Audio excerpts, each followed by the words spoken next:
알리바바의 마윈, 텐센트의 마화텅, 레노버 창시자인 류찬지. 이름만 대도 누구나 알만한 중국 IT 업계의 거물들의 퇴진 소식이 연이어 들려오고 있습니다.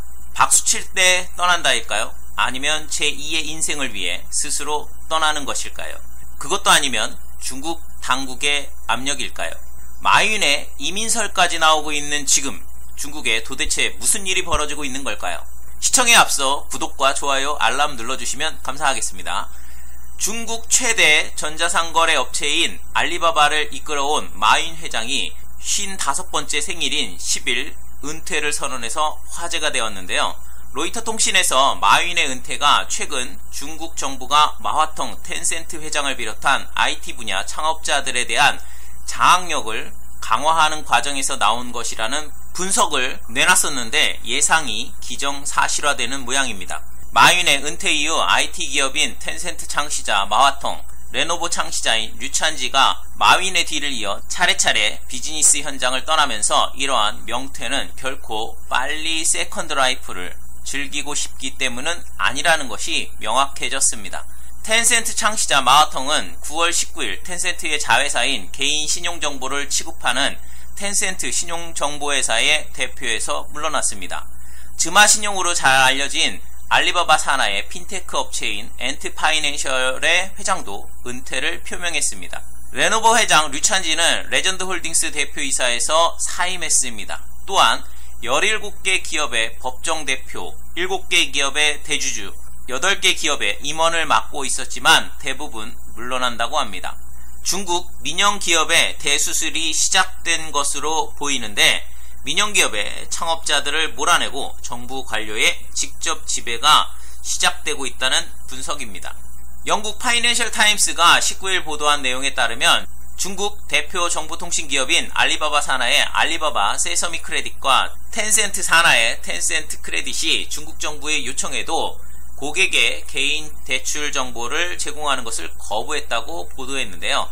중국 정부는 2020년까지 인공지능을 활용해 모든 개인과 기업, 지자체의 신용평점을 매기는 사회신용 시스템을 구축한다는 계획을 발표했으며 그 일환으로 중국 중앙은행인 인민은행은 2018년 3월 알리바바와 텐센트를 포함한 8개 중국 IT 기업이 공동 출자하는 민간 신용평가기관 바이항을 출범시키며 알리바바와 텐센트의 고객 이름과 주민번호, 전화번호와 대출 이력 등의 정보를 요구했지만 두 기업은 이를 공유하지 않았습니다.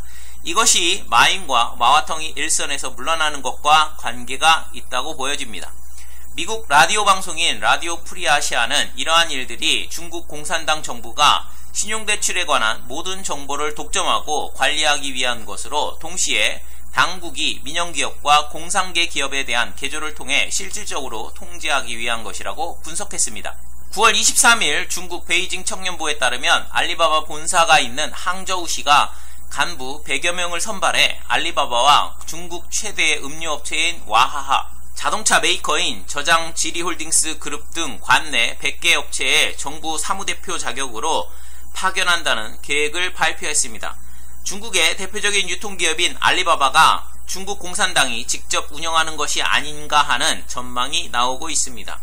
항저우시 당국은 정부 사무대표들이 기업의 각종 어려움 해결에 도움을 주는 업무에 집중할 것이며 일체의 경영간섭은 하지 않을 것이라고 밝히고 있지만 중국 재계에서는 부당한 경영간섭이 이뤄질 수 있다는 우려가 나오고 있는 상황입니다. 이러한 움직임은 표면적으로는 민영기업의 부패와 방만한 경영을 공산당이 엄격하게 관리하고 지도하겠다는 것이지만 실질적으로는 정치가 민영기업의 목을 조이고 경제적으로 민영기업의 사유재산을 몰수하는 것이나 다름없는 것입니다. 한편 미국 당국자는 중국 3대 정보기술 기업인 바이두와 알리바바, 텐센트, 이른바 BAT가 도널드 트럼프 행정부의 전방위적인 압박을 받는 화웨이, GTE에 못지않을 정도로 위험하다고 지적하며 규제의 가능성을 경고했습니다. 크리스토퍼 포드 국무부 차관보는 이들 기업은 중국 당국이 구축한 감시사회에 쓰는 기술을 개발하고 있다며 당국의 보조금을 받은 바이두, 알리바바, 텐센트 등이 해외 시장에서 급성장을 거듭하고 있다. 이들의 제품과 서비스가 세계에 수출되면서 안전보장과 인권 문제도 점차적으로 같이 딸려가고 있다고 설명했습니다. 미국 정부는 중국 감시 카메라 메이커인 하이크비전도 금수조치 리스트에 올리는 방안을 추진하고 있습니다. 미국 정부는 이들 기업이 만든 감시 카메라가 중국 당국의 중국민 감시에 사용될 뿐만 아니라 미국에서 간첩 활동에도 쓰인다고 의심하고 있습니다. 중국 정부는 개인 신용 정보와 얼굴 인식과 같은 하이테크 기술을 이용해 감시사회를 구축하고 공산당이 국민에 대한 통제를 더욱더 강화하기를 원하는 것 같습니다. 그러기 위해 걸림돌이 되는 IT 기업 창업주들을 퇴출시키고 정부의 통제 아래에 있는 회사에 힘을 실어주는 상황이 아닌가 추측해봅니다. 시청해주셔서 감사합니다.